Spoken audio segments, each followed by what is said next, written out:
কিছু কাল্পনিক কথা। চতুর্দশ পর্ব। রমলা ওই সিনেমাটার কথা ভাবতে থাকে। হুলো ফখলুর সাথে ওদের বাড়িতে দেখেছিল। সুইডিশ অথরের লেখা নিয়ে সিনেমা। বইটার ইংলিশ ট্রান্সলেশনও আছে ওদের বাড়িতে। A man called Otto. Tom Hanks দারুণ ফুটিয়ে তুলেছে একাকী এক বৃদ্ধের ফ্রাস্ট্রেশন, যে নিজের দুঃখকে এত বড় করে দেখে যে আশেপাশের মানুষের দুঃখ কষ্টে খোঁজ রাখে না। সে এক ফেলিওর মানুষ। ফ্রাস্ট্রেটেড হয়ে নিজের জীবন যতবার নেওয়ার চেষ্টা করে ততবারই ফেলিওর হয়। রমলা উদাস হয়ে ভাবে, ফেলিওরেরও একটা নিজস্ব জায়গা আছে জীবনে। যেমন ও নিজের থিসিসে লিখেছিল, everything has got its own place in this ecosystem, from virus to vertebrate. কত মানুষ ফ্রাস্ট্রেশন থেকে নিজের জীবন নিতে গিয়েও শুনেছে সেখানেও ফেলিওর। সেটাও ঠিকভাবে করতে পারেনি, যেমন এই অটো। ফেলিওর বলেই না সে বেঁচে যায়। We need to learn to embrace failure sometimes to turn it into a success story. যেমন ওটোকে একটি কন্যাসমা প্রতিবেশী তার শিশুদের নিয়ে ব্যস্ত রেখে মেন স্ট্রিম লাইফে ফিরিয়ে আনে। আর ওটো উঠে দাঁড়িয়ে রুখে উঠে প্রতিবাদ করে প্রমোটারদের বিরুদ্ধে, যারা ওদের নেবারহুডের সব বাড়ি ভেঙে দিয়ে কমার্শিয়াল কমপ্লেক্স করতে চেয়েছিল। আর আশ্চর্যজনকভাবে সাকসেসফুলও হয়, আর রাতারাতি হয়ে যায় একজন হিরো।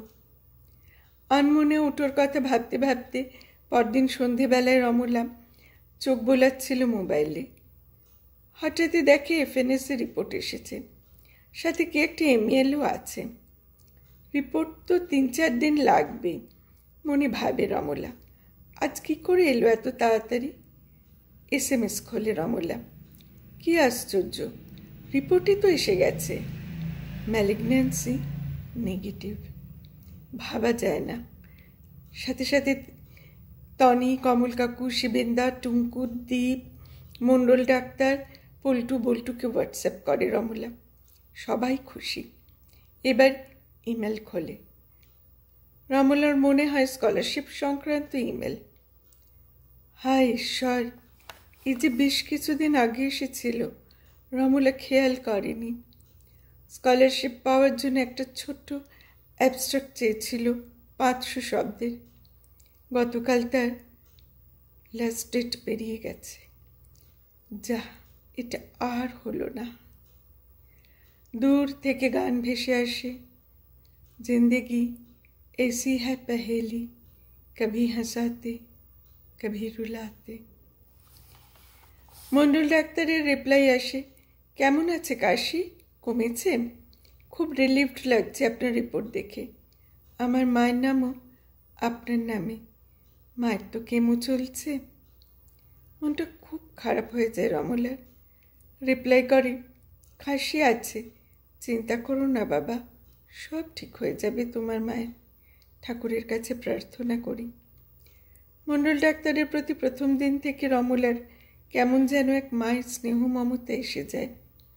এখন বোঝে কেন।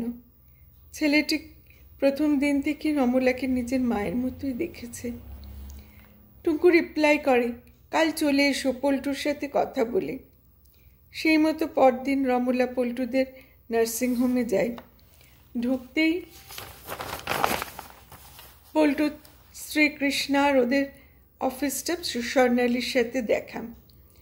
কি হলো রমলাদি, শুনলাম তোমার অপারেশন করাতে হবে। হ্যাঁ রে, দেখ না কি বিপত্তি, গলায় একটা নটি নডুল, খুব জ্বালাচ্ছে। কাঁচতে কাঁচতে প্রাণ গেল। এতদিন পর দেখা, শুরু হয়ে যায় গল্প।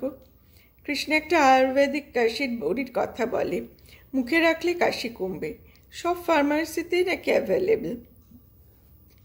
আচ্ছা, ফেরার পথে তাহলে কিনে নেব। রমলার তো আর এখন কোথাও বেরোনো হয় না। সবার নিউ নর্মাল শুরু হলেও রমলার সেই ডাকঘরের অমলের মতো বন্দি দশা চলছে। তাই ওদের পেয়ে বেশ ভালো লাগে, একটু মন খুলে গল্প করে। পল্টু ওপর থেকে নেমে আসে। কৃষ্ণা বলে, কি মনের টান দুই ভাই বোনের, দিদি ঢুকতে না ঢুকতেই ভাই মন থেকে টের পেয়ে নেমে আসে। এবার টুঙ্কুর চেম্বারে ডাক পড়ে। টুঙ্কু বলে, তোমার গল্পটা কি শুরু থেকে একটু বলো শুনি। রমলা আদ্যপান্ত সব বলতে থাকে, পুরো একটা মহাভারত। টুঙ্কু বলে, বুঝেছি, তোমার কাশিটা যেভাবে হোক কমাতে হবে, ওটা তোমার মণ্ডল ডাক্তারের ওপর ছেড়ে দিলাম। কমল কাকুর নাম্বারটা একটু ধরো, ওনার সাথে আগে কথা বলে নিই। রমলা কমল কাকুকে ফোন করে। দুজনের ফোনে সব কথা হয় ডিটেলে। টুঙ্কু বলে, সার্জারির পর দিদিকে আবার আপনার কাছেই ফেরত পাঠাচ্ছি। আমি আর কোনো এন্ডোক্রিনোলজিস্ট ইনভলভ করাচ্ছি না, ওটা আপনি দেখবেন।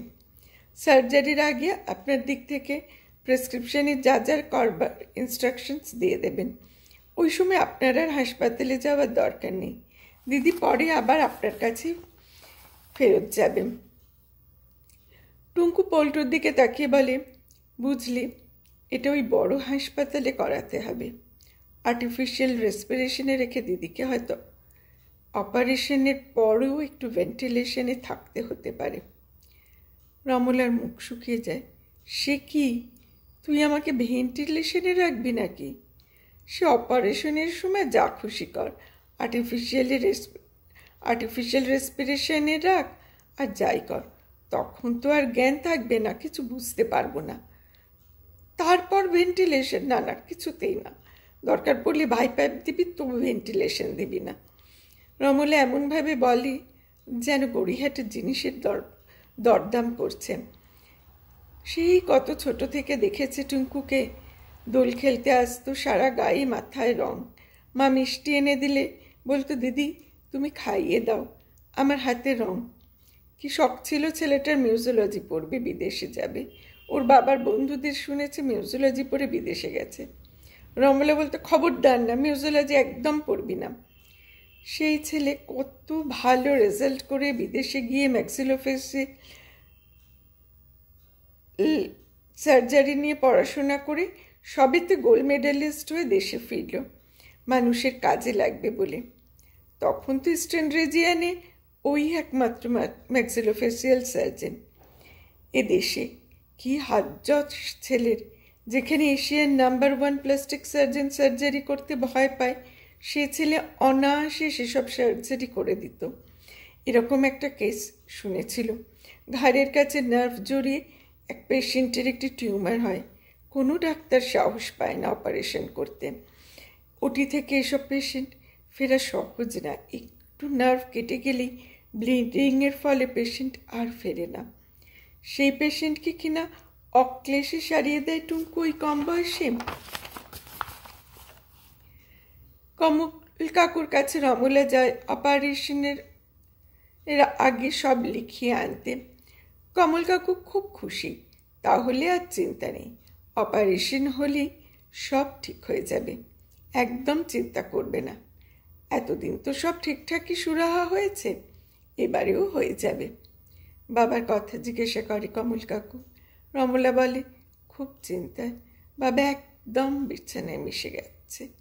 কমল কাকু বলে, ওই ওষুধে চলুক, ঠিক আছে। তনি গলা জড়িয়ে বলে, অপারেশন হলেই তো ছেলেদের বলবি আমায় খবর দিতে। সাথে হুলো ছিল, বলে একদম অপারেশনের পরই আমাকে একটা খবর দেবে। ও হুলো ফকলুকে বলে রমলার ছেলে। টুঙ্কু বলেছিল একবার হাসপাতালে গিয়ে অ্যানেস্থেসিস্টের সাথে কথা বলতে। রমলা ফকলুকে নিয়ে যায় মণ্ডল ডাক্তার আর অ্যানেস্থেসিস্টের সাথে কথা বলতে। মণ্ডল ডাক্তার বলে, চিন্তা নেই, এই হাসপাতালেই হবে যখন, আমি আপনাকে দেখতে আসতে পারবো। নেবুলাইজার শুরু করে দিই, অপারেশনের পরও চলবে বেশ অনেক দিন, তখন তো আর পাফ নেওয়া যাবে না। আর কাশির জন্য একটা সিরাপ লিখে দিচ্ছি, দেখুন তো পান কিনা। এটা আবার প্রেসক্রিপশন ছাড়া আজকাল পাওয়া যায় না, সব দোকানে রাখেও না। আজকালকার ছেলেমেয়েরা এটা খেয়ে নেশা করে। রমলার চোখ কপালে, এই সিরাপ তো ছোটোবেলায় কত খেয়েছে কাশির জন্য, এটাও নেশার বস্তু। যাই হোক, রমলার অসুবিধা হয় না পেতে, ওদের তো চেনা ফার্মেসি। অ্যানেস্থেসিস্ট বলে, একটা হার্ট স্পেশালিস্টকে দেখিয়ে ক্লিয়ারেন্স নিতে হবে, নো অবজেকশন টু জিএফ, মানে অজ্ঞান করা যাবে নির্বিঘ্নে। রমলা হার্ট স্পেশালিস্টের অ্যাপয়েন্টমেন্ট নিয়ে বাড়ি আসে। এর পরেরটা শোনার ইচ্ছে হচ্ছে? এই চ্যানেলটা সাবস্ক্রাইব করলেই বেল আইকনের টুংটাং আওয়াজই বলে দেবে পরের পর্বে আগমন বার্তা। আজ যাই, আসবো আর একদিন।